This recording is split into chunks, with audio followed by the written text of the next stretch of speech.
தமிழ்நாட்டில் சட்டமன்ற தேர்தல் பிரச்சாரம் இன்றுடன் ஓய்கிறது. 234 சட்டமன்ற தொகுதிகளை கொண்ட தமிழ்நாட்டிற்கு நாளை மறுநாள் ஒரே கட்டமாக வாக்குப்பதிவு நடைபெறுகிறது. இதற்காக கடந்த 2 வாரமாக நடைபெற்று வந்த பிரச்சாரம் இன்று மாலை 6 மணியுடன் ஓயும் நிலையில் இறுதிக்கட்ட சூறாவளி பிரச்சாரத்தில் அரசியல் கட்சி தலைவர்கள் ஈடுபட்டுள்ளனர். இன்று மாலை 6 மணி முதல் வாக்குப்பதிவு முடியும் வரை பொதுமக்களிடம் தேர்தல் பிரச்சாரத்தில் ஈடுபட்டால் சிறை தண்டனை வழங்கப்படும் என தமிழ்நாடு தலைமை தேர்தல் அதிகாரி எச்சரிக்கை விடுத்திருக்கிறார். மக்கள் பிரதிநிதித்துவ சட்டப்படி 2 ஆண்டுகள் சிறை அல்லது அபராதம் அல்லது இரண்டும் சேர்த்து தண்டனையாக விதிக்கப்படும் என தெரிவித்திருக்கிறார்.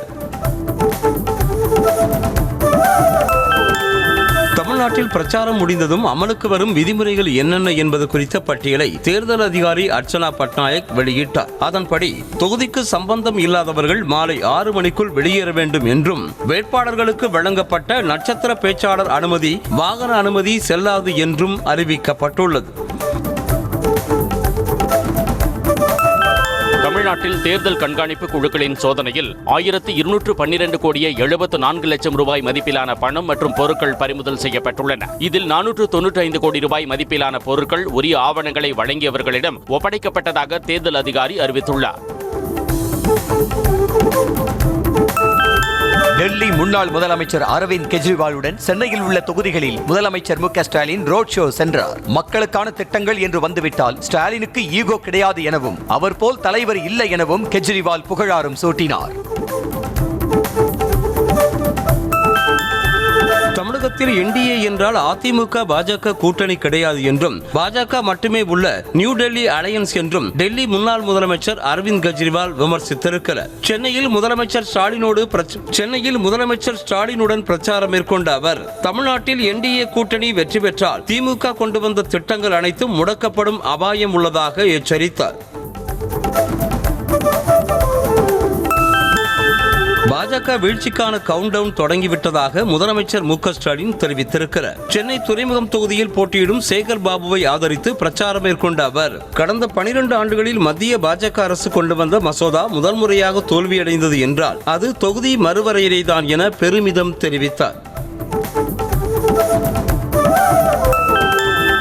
எங்கிருந்தோ புதிதாக அரசியலுக்கு வந்து நாடகம் நடித்துக் கொண்டிருப்பவர் வேண்டுமா என விஜய் போட்டியிடும் பெரம்பூர் தொகுதி மக்களிடம் முதலமைச்சர் மு க ஸ்டாலின் கேள்வி எழுப்பினார். பெரம்பூர் தொகுதியில் நேற்று பிரச்சாரத்தில் ஈடுபட்ட அவர், அரசியலில் யாரையும் தாக்கியோ விமர்சித்தோ பேசும் பழக்கம் தமக்கு கிடையாது என்றார். சேலம் மாவட்டம் எடப்பாடி பேருந்து நிலையத்தில் பரப்புரை மேற்கொண்ட அதிமுக பொதுச் செயலாளர் எடப்பாடி பழனிசாமி, உங்களால் தான் எனக்கு பதவி கிடைத்தது, நீங்கள் தான் இதை கொடுத்தீர்கள் என கூறி கண் கலங்கினார். மேலும் உங்கள் குடும்பத்தின் ஒருவனாக தாம் பிறக்க வேண்டும் என ஆசைப்படுவதாகவும் கூறி நிகழ்ச்சி தெரிவித்தார். அண்ணா பல்கலைக்கழக மாணவி பாலியல் வழக்கில் கைதான ஞானசேகரனுக்கு ஏதாவது நடந்தால் திமுக அரசுதான் பொறுப்பு என எதிர்க்கட்சித் தலைவர் எடப்பாடி பழனிசாமி தெரிவித்திருக்கிறார். தனது சொந்த தொகுதியான எடப்பாடியில் பிரச்சாரம் செய்த அவர், அதிமுக ஆட்சிக்கு வந்ததும் ஞானசேகரனை விசாரித்தால் பல உண்மைகள் வெளிவரும் என்றார்.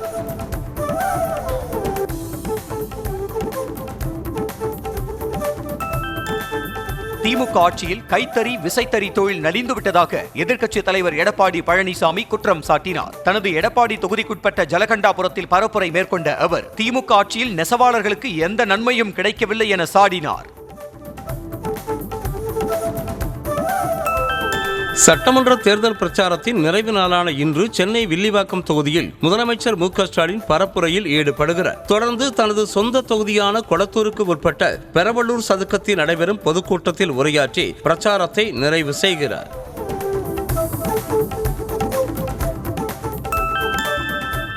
சேலம் கோட்டை மைதானத்தில் எடப்பாடி பழனிசாமி தலைமையில் இன்று பிரம்மாண்ட பொதுக்கூட்டம் நடைபெறுகிறது. காலை 10 மணிக்கு நடைபெறும் பொதுக்கூட்டத்தில் பாமக தலைவர் அன்புமணியும் பங்கேற்கும் நிலையில் தேசிய ஜனநாயக கூட்டணி வேட்பாளர்களை ஆதரித்து இருவரும் இறுதிக்கட்ட பிரச்சாரத்தில் ஈடுபடுகின்றனர். திமுகவினர் ஒரு ஓட்டுக்கு 2000 ரூபாய் கொடுப்பதாக பாமக தலைவர் அன்புமணி குற்றம் சாட்டினார். எடப்பாடி தொகுதியில் இபிஎஸ்ஐ ஆதரித்து பரப்புரை மேற்கொண்ட அவர், 20,000 கோடி ரூபாய் செலவு செய்து வாக்குகளை பெற திமுக முயற்சி செய்வதாக சாடினார். நாளை மறுநாள் வாக்குப்பதிவு நடைபெற உள்ள நிலையில் துரோகி அன்புமணி கும்பலுக்கு ஓட்டு போடாதீர்கள் என ராமதாஸ் வீடியோ வெளியிட்டிருக்கிறார். அதிமுக கூட்டணியில் 18 சட்டமன்ற தொகுதிகளில் போட்டியிடும் அன்புமணி தரப்பினர் தோற்கடிக்கப்பட வேண்டும் என்றும் தமது ஆதரவாளர்களிடம் அவர் வலியுறுத்தியிருக்கிறார். தவிக தலைவர் விஜய் இன்று தென்சென்னை பகுதிகளில் பிரச்சாரத்தில் ஈடுபடுகிறார். சோழிங்கநல்லூர், சைதாப்பேட்டை தொகுதி வேட்பாளர்களை ஆதரித்து ரோட் ஷோ சென்று வாக்கு சேகரிக்கும் விஜய் நந்தனம் YMCA மைதானத்தில் பிற்பகலில் நடைபெறும் தவிக மாநில செயல் வீரர்கள் கூட்டத்தில் பங்கேற்று உரையாற்ற உள்ளார். திருவள்ளூரில் ரோட் ஷோ சென்ற விஜய் புதுமண தம்பதியை வாழ்த்தினார். முன்னதாக திருமண கோலத்தில் ஆசி பெற காத்திருந்த புதுமண தம்பதியை பிரச்சார வாகனத்திற்குள் ஏற்றிய விஜய் அவர்களை ஆதரித்து வாழ்த்து தெரிவித்த நிலையில் உற்சாக மிகுதியில் மணப்பெண் துள்ளி குதித்தார். தமிழகம், மேற்கு வங்கம் ஆகிய இரு மாநிலங்களிலும் தேசிய ஜனநாயக கூட்டணி வெற்றி பெறுவதற்கு சாதகமான சூழல் நிலவுவதாக மத்திய அமைச்சர் பியூஷ் கோயல் கருத்து தெரிவித்தார். டெல்லியில் செய்தியாளர்களை சந்தித்த அவர் திமுக மற்றும் திரிணாமுல் காங்கிரஸ் அரசுகளின் ஊழல் ஆட்சி காரணமாக இரு மாநிலங்களிலும் சட்டம் ஒழுங்கு மோசமடைந்து உள்ளதாக குற்றம் சாட்டினார். தேர்தல் மூலம் அதிமுகவை பாஜக ஒரு கருவியாக பயன்படுத்துவதாக காங்கிரஸ் தேசிய பொதுச் செயலாளர் KC வேணுகோபால் விமர்சனம் செய்தார். சென்னை விமான நிலையத்தில் செய்தியாளர்களை சந்தித்த அவர் தமிழகத்தில் காங்கிரஸ் திமுக கூட்டணி வெற்றி பெற்று ஆட்சி அமைக்கும் என்றார். திமுக ஆட்சியில் தமிழ்நாடு கொலைக்காடாக மாறியிருப்பதாக அமமுக பொதுச் செயலாளர் டிடிவி தினகரன் குற்றம் சாட்டினார். திருப்பரங்குன்றம் தொகுதி அதிமுக வேட்பாளர் ராஜன் செல்லப்பாவை ஆதரித்து மதுரை மாவட்டம் திருநகரில் பிரச்சாரம் மேற்கொண்ட அவர் திமுக ஆட்சியில் சட்டம் ஒழுங்கு சந்தி சிரிப்பதாக விமர்சித்தார்.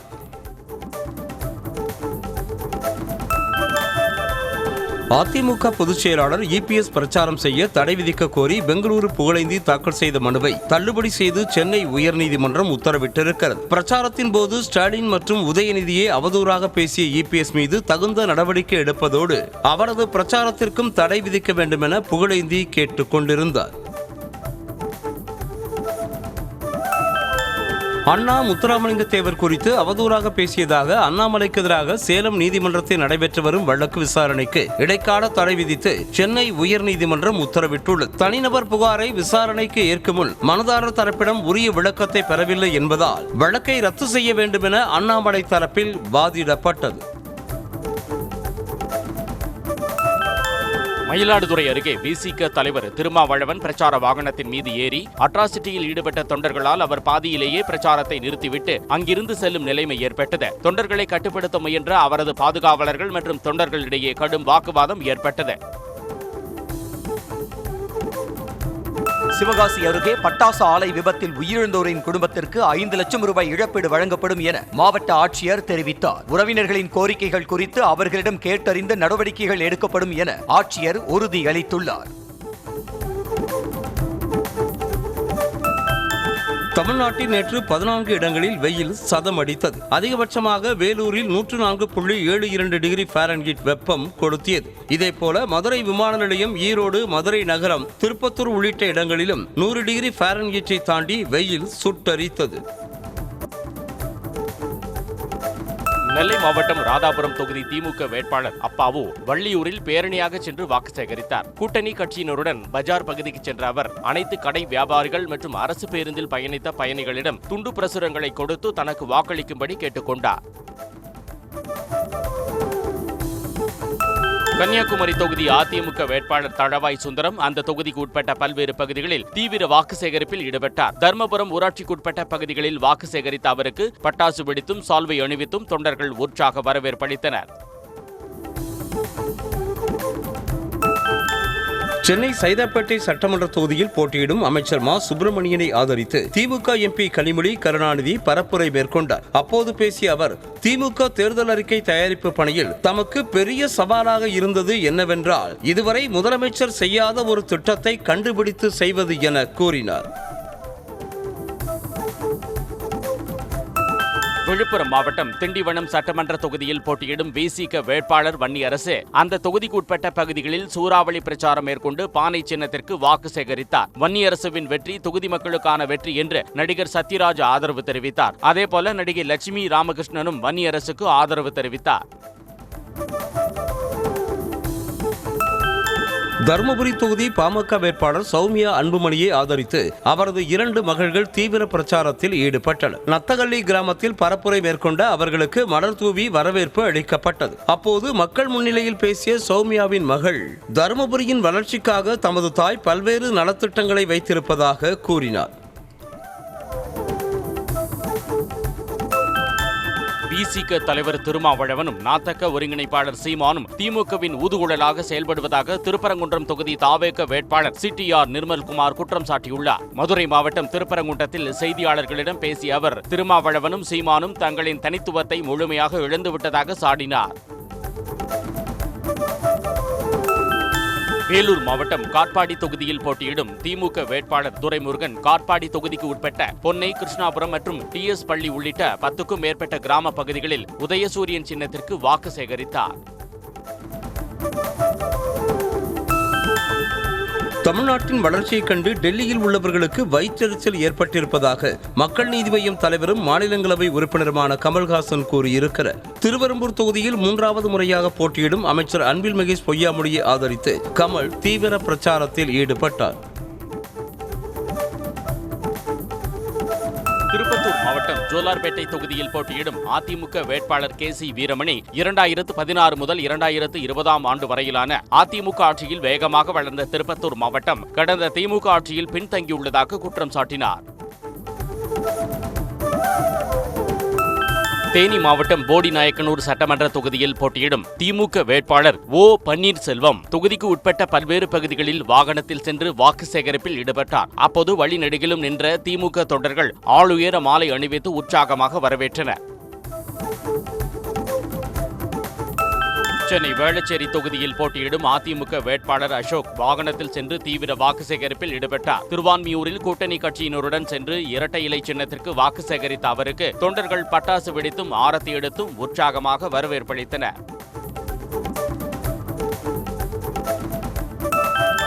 காஞ்சிபுரம் மாவட்டம் ஸ்ரீபெரும்புதூர் தொகுதியில் போட்டியிடும் காங்கிரஸ் வேட்பாளர் செல்வ பெருந்தகை சோகண்டி உள்ளிட்ட ஊராட்சிகளில் வாக்கு சேகரித்தார். அப்போது தொண்டர்கள் மாலை அணிவித்து மலர் தூவியும் உற்சாக வரவேற்பு அளித்தனர்.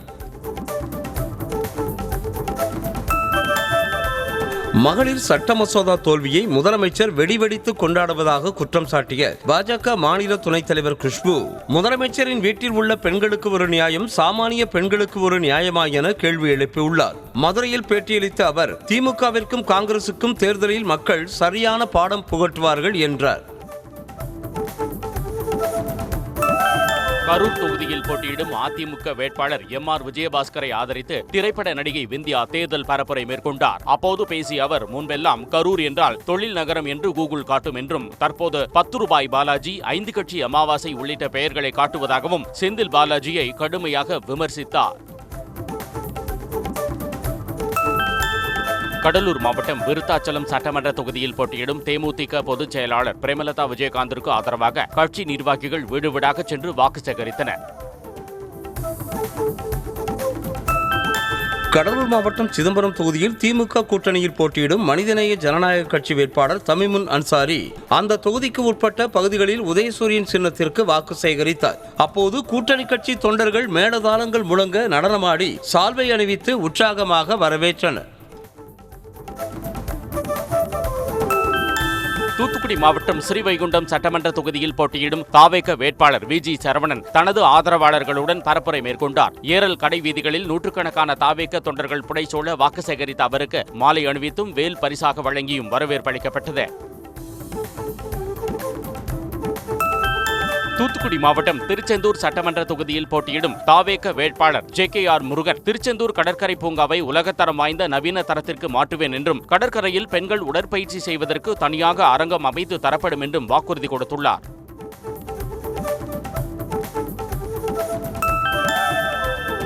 கிருஷ்ணகிரி மாவட்டம் ஊத்தங்கரை தொகுதி காங்கிரஸ் வேட்பாளர் குப்புசாமியை ஆதரித்து கர்நாடக துணை முதலமைச்சர் DK சிவகுமார் பரப்புரை மேற்கொண்டார். திமுக ஆட்சியில் செயல்படுத்தப்பட்ட திட்டங்களை எடுத்துக் கூறி கை சின்னத்திற்கு வாக்கு சேகரித்த அவர் பிரதமர் மோடிக்கு ஆதரவாக செயல்படும் அதிமுகவை மக்கள் ஆதரிக்க கூடாது என கேட்டுக்கொண்டார். சென்னை சோழிங்கநல்லூர் சட்டமன்ற தொகுதியில் போட்டியிடும் அதிமுக வேட்பாளர் KP Kandan Pallikaranai, oil mill உள்ளிட்ட பல்வேறு பகுதிகளில் வீதி வீதியாக சென்று வாக்கு சேகரித்தார். அவருக்கு ஆளுயர மாலை அணிவித்தும் JCB இயந்திரம் மூலமாக மலர் தூவியும் தொண்டர்கள் உற்சாக வரவேற்பளித்தனர். பல்வேறு கலை நிகழ்ச்சிகள் மூலமும் வரவேற்பளிக்கப்பட்டது.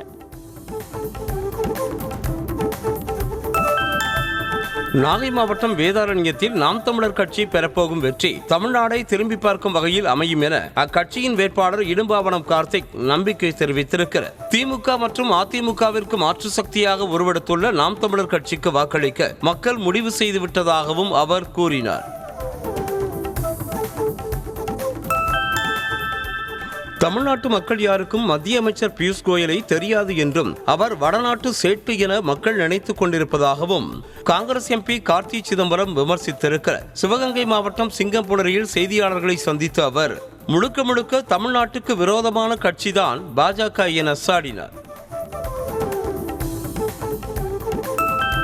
திருவண்ணாமலை மாவட்டம் போளூர் தொகுதியில் தாவேக வேட்பாளர் அபிஷேக் பிரச்சாரத்திற்கு அனுமதி மறுக்கப்பட்டதால் அவர் வட்டாட்சியர் அலுவலகம் முன்பு தொண்டர்களுடன் தர்ணாவில் ஈடுபட்டார். 3 கட்சியினர் ஒரே நேரத்தில் அனுமதி கேட்ட நிலையில் தேர்தல் நடத்தும் அலுவலர் பதிவு அடிப்படையில் அனுமதி வழங்கப்படும் என கூறியதற்கு எதிர்ப்பு தெரிவித்தனர்.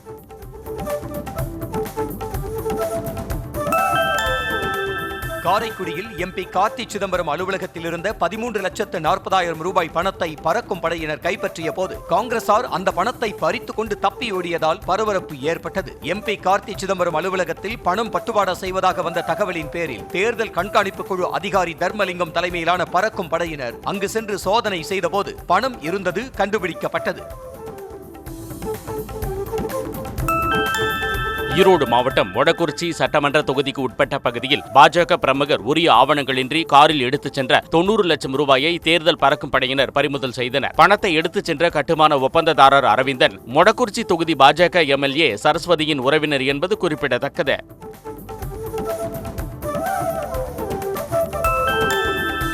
சென்னை நுங்கம்பாக்கத்தில் உள்ள வருமான வரித்துறை அலுவலகத்தில் அங்கீகரிக்கப்பட்ட அரசியல் கட்சிகளுடன் தேர்தல் ஆணையம் ஆலோசனை நடத்தியது. இன்று மாலையுடன் சட்டமன்ற தேர்தலுக்கான பரப்புரை ஓய உள்ள நிலையில் சிறப்பு மேற்பார்வையாளர் பிரதாப் சிங் தலைமையில் அரசியல் கட்சி பிரதிநிதிகளோடு ஆலோசனை நடைபெற்றது.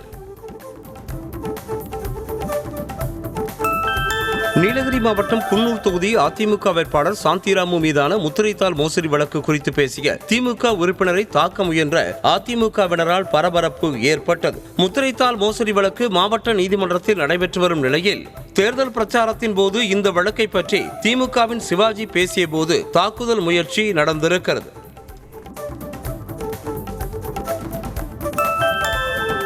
திருத்தணி தொகுதியில் திமுக கூட்டணி சார்பாக போட்டியிடும் தேமுதிக வேட்பாளர் கிருஷ்ணமூர்த்தி மறைந்த தலைவர் விஜயகாந்தின் பாடல்களுக்கு நடனமாடி பொதுமக்களிடம் வாக்கு சேகரித்தார். திருத்தணி நகரில் கூடியிருந்த பொதுமக்கள் மத்தியில் பெண்களுடன் நடனமாடி முரசு சின்னத்திற்கு ஆதரவு திரட்டினார்.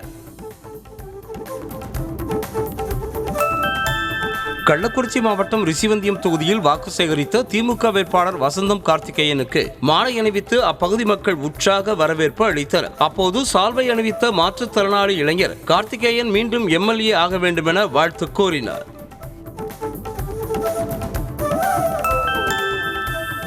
திருவள்ளூர் மாவட்டம் பொன்னேரி தொகுதி காங்கிரஸ் வேட்பாளர் துரை சந்திரசேகர் பழவேற்காடு பகுதியில் விடுபட்ட குப்பங்களுக்கு மீன்வலை பின்னும் கூடம் அமைக்கப்படும் என கூறி ஆதரவு திரட்டினர். மீண்டும் வாய்ப்பளித்தால் பக்கிங்காம் கால்வாயை தூர்வாருவது உட்பட பல்வேறு திட்டங்கள் செயல்படுத்தப்படும் எனவும் அவர் கூறினார். திருவள்ளூர் சட்டமன்ற தொகுதியில் போட்டியிடும் திமுக வேட்பாளர் VG ராஜேந்திரன் அந்த தொகுதிக்கு உட்பட்ட பூண்டி, காந்தி கிராமம், ராமஞ்சேரி, பாண்டூர் உள்ளிட்ட பகுதிகளில் தீவிர தேர்தல் பிரச்சாரத்தில் ஈடுபட்டார். அப்போது கிராம மக்கள் மேளதாளம் முழங்க பட்டாசு வெடித்தும் மாலை அணிவித்தும் ஆரத்தி எடுத்தும் உற்சாகமாக வரவேற்றனர். சென்னை RK நகர் தொகுதி தவேக வேட்பாளர் மரிய வில்சன் ஒரு வைட் காலர் கிரிமினல் என அவரது அண்ணன் மரிய கிளார்க் குற்றம் சாட்டியிருக்கிறார். மரிய வில்சன் நல்லவர் போல மக்கள் முன்பு நடிப்பதாகவும் ஆகவே RK நகர் தொகுதி மக்கள் சிந்தித்து செயல்பட வேண்டும் எனவும் கூறினார். காஞ்சிபுரம் சட்டமன்ற தொகுதியில் போட்டியிடும் திமுக வேட்பாளர் நித்யா சுகுமார் அந்த தொகுதிக்கு உட்பட்ட பகுதிகளில் திரளான பெண்களுடன் பேரணியாக சென்று தீவிர வாக்கு சேகரிப்பில் ஈடுபட்டார். பேரணியில் கலந்து கொண்ட பெண்கள் திமுகவின் 8,000 ரூபாய்க்கான கூப்பன் மாதிரியான பதாகைகளை ஏந்தி ஸ்டாலின் மகளிர் படை வெல்லும் என முழக்கமிட்டு வாக்கு சேகரித்தனர்.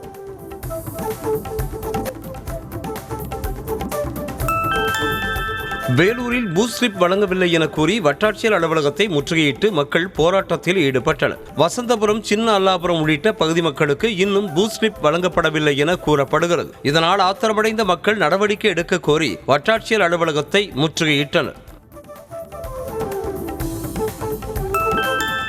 சட்டமன்ற தேர்தல் காரணமாக 3 நாட்களுக்கு டாஸ்மாக் கடைகள் மூடப்படுவதால் நேற்று சேலம் ஆத்தூரில் டாஸ்மாக் கடைகளில் மதுப்பிரியர்களின் கூட்டம் நிரம்பி வழிந்தது. இதனால் தடுப்புகள் அமைக்கப்பட்டு வரிசையில் மதுவை வாங்கி செல்ல ஏற்பாடு செய்யப்பட்டது. அதோடு கள்ள சந்தையில் மது விற்பனை செய்வதை தடுக்க போலீசார் தீவிர கண்காணிப்பில் ஈடுபட்டு வருகின்றனர். தேர்தல் நடத்தை விதிமுறை காரணமாக 3 நாட்கள் தொடர்ச்சியாக மதுக்கடைகள் மூடப்படுவதை அறிந்த மதுப்பிரியர்கள் போட்டி போட்டுக்கொண்டு மது பாட்டில்களை வாங்கி சென்றனர். கடலூர் மாவட்டம் பன்ருட்டி அடுத்த வி ஆண்டிக்குப்பம் பகுதியில் உள்ள டாஸ்மாக் கடையில் இரவு 10 மணி வரை கூட்டம் அலைமோதியது.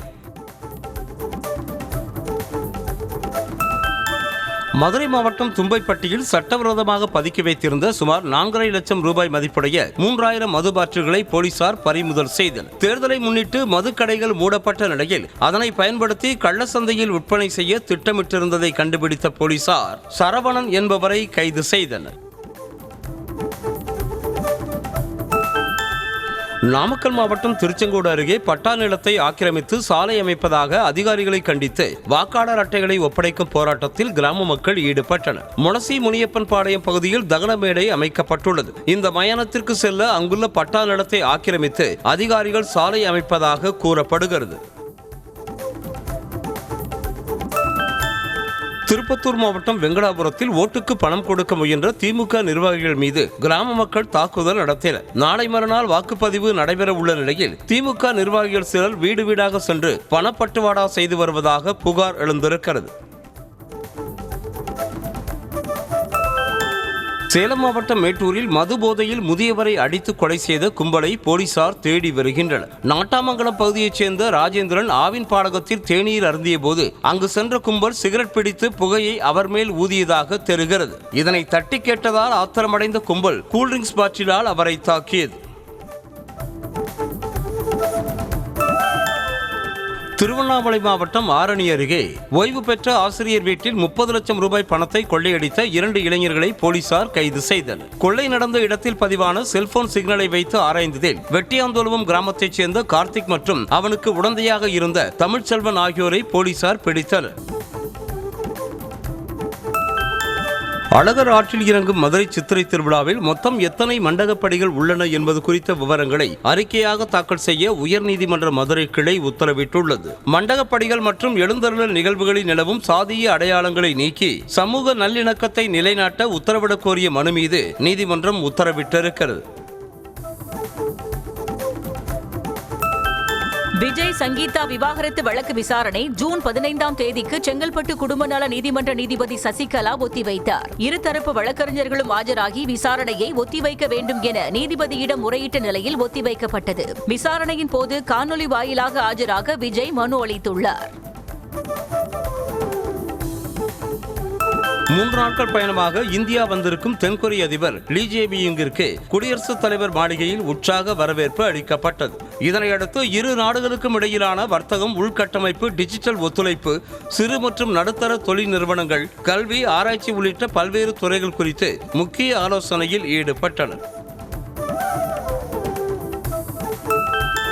தேர்தல் நடத்தை விதிகளை மீறி பிரதமர் மோடி பிரச்சாரத்தில் ஈடுபட்டதாக அவருக்கு எதிராக 700க்கும் மேற்பட்ட குடிமக்கள் தேர்தல் ஆணையத்திற்கு கடிதம் எழுதியுள்ளனர். மகளிர் இடஒதுக்கீடு மசோதா தோல்வியடைந்தது குறித்து கடந்த சனிக்கிழமை நாட்டு மக்களிடம் உரையாற்றிய பிரதமர் மோடி விதிகளை மீறி எதிர்க்கட்சிகள் மீது புகார் கூறியதாக சொல்லப்படுகிறது. மகளிர் இடஒதுக்கீடு மசோதாவை கொன்றதே பிரதமர் மோடிதான் என காங்கிரஸ் தேசிய தலைவர் மல்லிகார்ஜுன கார்கே குற்றம் சாட்டினார். மேற்கு வங்க மாநிலம் கூச்பெகார் பகுதியில் நடைபெற்ற தேர்தல் பிரச்சார கூட்டத்தில் பேசிய அவர், தாங்கள் தொகுதி மறுவரையறை மசோதாவைத்தான் எதிர்த்தோமே தவிர மகளிர் இடஒதுக்கீடு மசோதாவை அல்ல என்றார். ஜம்மு காஷ்மீரின் உத்தம்பூர் மாவட்டத்தில் மலைப்பாதையில் சென்று கொண்டிருந்த போது 100 அடி பள்ளத்தில் தலைக்குப்புற விழுந்து விபத்துக்குள்ளானதில் 20 பேர் உயிரிழந்த நிலையில் 36 பேர் காயமடைந்தனர். ராம்நகரில் இருந்து உத்தம்பூருக்கு சென்று கொண்டிருந்த பேருந்து கானோட் கிராமம் அருகே கட்டுப்பாட்டை இழந்து விபத்தில் சிக்கியது. மணிப்பூரில் முழு அடைப்பு போராட்டம் காரணமாக மாநிலங்களில் பல்வேறு இடங்களில் பொதுமக்களின் இயல்பு வாழ்க்கை பாதிக்கப்பட்டது. குண்டுவீச்சு தாக்குதலில் கொல்லப்பட்ட சிறுவர்களின் குடும்பத்திற்கு நீதி கேட்டு மணிப்பூரில் 5 நாட்களுக்கு முழு அடைப்பு போராட்டம் அறிவிக்கப்பட்டது. ஈரான் அமெரிக்கா மோதல் காரணமாக ஹோர்முஸ் நீரிணை பகுதியில் சிக்கியுள்ள 14 இந்திய சரக்கு கப்பல்களை மீட்கும் முயற்சியில் மத்திய அரசு தீவிரம் காட்டி வருகிறது. ஹோர்முஸ் நீரிணை எந்தவித கட்டுப்பாடுமின்றி திறக்கப்படுவதாக அறிவித்த ஈரான் திடீரென்று மீண்டும் மூடியதால் இந்தியா உட்பட பல நாடுகளின் சரக்கு கப்பல்கள் சிக்கி தவிக்கின்றன. பிலிப்பைன்ஸும் அமெரிக்காவும் இணைந்து நடத்தும் ராணுவ கூட்டு பயிற்சிக்கு எதிர்ப்பு தெரிவித்துள்ள பிலிப்பைன்ஸ் மக்கள் தலைநகர் மணிலாவில் ட்ரம்ப் உருவ பொம்மை எரித்து போராட்டத்தில் ஈடுபட்டனர். இந்த கூட்டு பயிற்சிகள் பிலிப்பைன்ஸை அமெரிக்காவின் உலகளாவிய மோதல்களுக்குள் இழுத்துச் செல்லக்கூடும் என்று போராட்டக்காரர்கள் எச்சரித்துள்ளனர். அமெரிக்காவுடன் பேச்சுவார்த்தை நடத்த பாகிஸ்தான் செல்வது தொடர்பாக எந்த முடிவும் எடுக்கப்படவில்லை என ஈரான் அரசு அறிவித்துள்ளது. 2 வார கால போர் நிறுத்தம் வரும் 22ஆம் தேதியுடன் முடிவடையும் சூழலில் இறுதி வாய்ப்பாக அமெரிக்க குழு நியாயமான ஒப்பந்தத்துடன் பாகிஸ்தான் செல்லவிருப்பதாக ட்ரம்ப் அறிவித்திருந்த நிலையில் அதனை ஏற்க ஈரான் மறுப்பு தெரிவித்துள்ளது. அமெரிக்கா இஸ்ரேலுக்கு எதிரான போரில் 3375 பேர் உயிரிழந்ததாக ஈரானின் சட்டப்பூர்வ மருத்துவ அமைப்பு தெரிவித்திருக்கிறது. அமெரிக்கா மற்றும் இஸ்ரேல் இணைந்து கடந்த பிப்ரவரி மாதம் 28ஆம் தேதி ஈரான் மீது தாக்குதலை தொடங்கின. இதற்கு பதிலடியாக மத்திய கிழக்கு நாடுகளில் உள்ள அமெரிக்க தளங்கள் மீது ஈரான் பதில் தாக்குதல் நடத்தியிருந்தது. ஈரான் போரின் காரணமாக கடல் வழி போக்குவரத்து பாதிக்கப்பட்டுள்ள நிலையில் தரைவழி போக்குவரத்தின் மூலம் எண்ணெய் ஏற்றுமதியை ஊக்குவிக்கும் நோக்கில் நீண்ட இடைவெளிக்கு பிறகு ஈராக் அரசு ரபியா பார்டர் எல்லையை மீண்டும் திறந்துள்ளது. சிரியா வழியாக தரைவழி போக்குவரத்தின் மூலம் எண்ணெய் ஏற்றுமதிக்கு ஈராக் திட்டமிட்டுள்ளது. ஈரான் கொடியுடன் பயணித்த சரக்கு கப்பலை அமெரிக்கா வலுக்கட்டாயமாக தடுத்து நிறுத்தியது குறித்து சீனா கவலை தெரிவித்துள்ளது. போர் நிறுத்த ஒப்பந்தத்தை பொறுப்புணர்வுடன் கடைபிடிக்க வேண்டும் என்றும் ஹோர்முஸ் நீரிணை வழியாக இயல்பான போக்குவரத்திற்கு வழி செய்ய வேண்டும் எனவும் சீன வெளியுறவு அமைச்சக செய்தி தொடர்பாளர் வலியுறுத்தியுள்ளார்.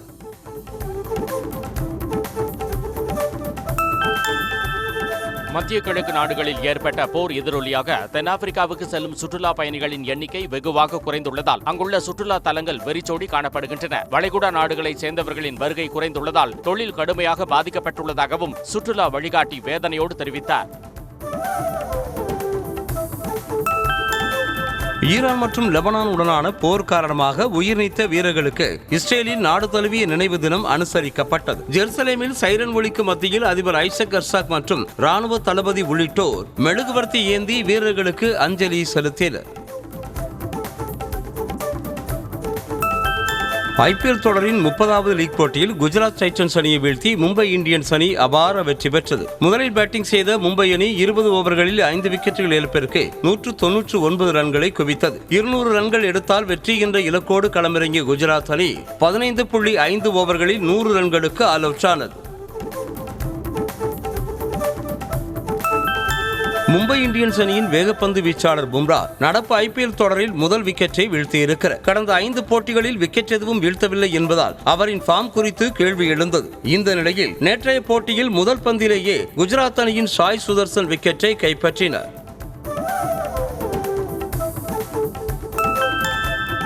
ஐபிஎல் கிரிக்கெட் தொடரில் குஜராத் அணிக்கு எதிரான நேற்றைய ஆட்டத்தில் மும்பை இந்தியன்ஸ் அணியின் வீரர் திலக் வர்மா சதம் அடித்து அசத்தினார். 45 பந்துகளில் 7 சிக்சர்கள் 8 பவுண்டர்களை விளாசி 101 ரன்களை அடித்து அதிரடி காட்டினார். இதன் மூலம் ஐபிஎல் கிரிக்கெட்டில் தனது முதல் சதத்தையும் அவர் பதிவு செய்தார்.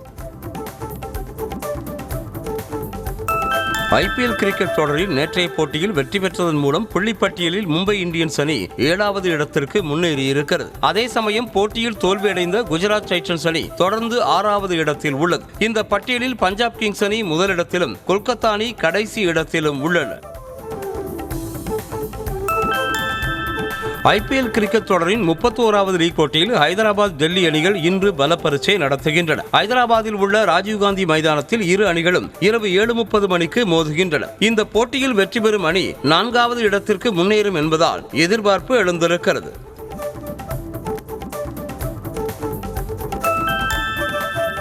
உலகளவில் பிரபலமான டெல் நிறுவனம் இந்தியாவில் மாணவர்கள் மற்றும் ஐடி ஊழியர்களை கவரும் விதமாக புதிய ஏஐ லேப்டாப்பை அறிமுகம் செய்திருக்கிறது. இன்டெலின் புதிய core ultra 2 series chip 15 inch full HD display 65 watt fast charging உடன் வரும் இந்த லேப்டாப்பில் ஏஐ பணிகளை சிறப்பாக செய்ய பிரத்யேக NPU உள்ளது. இதன் ஆரம்ப விலை 69,699 ரூபாயாகும். ஏர்டெல் நிறுவனம் தனது ப்ரீபெய்டு ரீசார்ஜ் திட்டங்களின் விலையை மீண்டும் உயர்த்தி உள்ளது. தினமும் 1.5 GB டேட்டா, வரம்பற்ற வாய்ஸ் கால் மற்றும் 100 SMSகளை வழங்கும் 84 நாட்கள் வேலிடிட்டி கொண்ட ரீசார்ஜ் திட்டத்தின் விலை 859 ரூபாயிலிருந்து 899 ரூபாயாக உயர்த்தப்பட்டுள்ளதால் வாடிக்கையாளர்கள் அதிர்ச்சி அடைந்துள்ளனர்.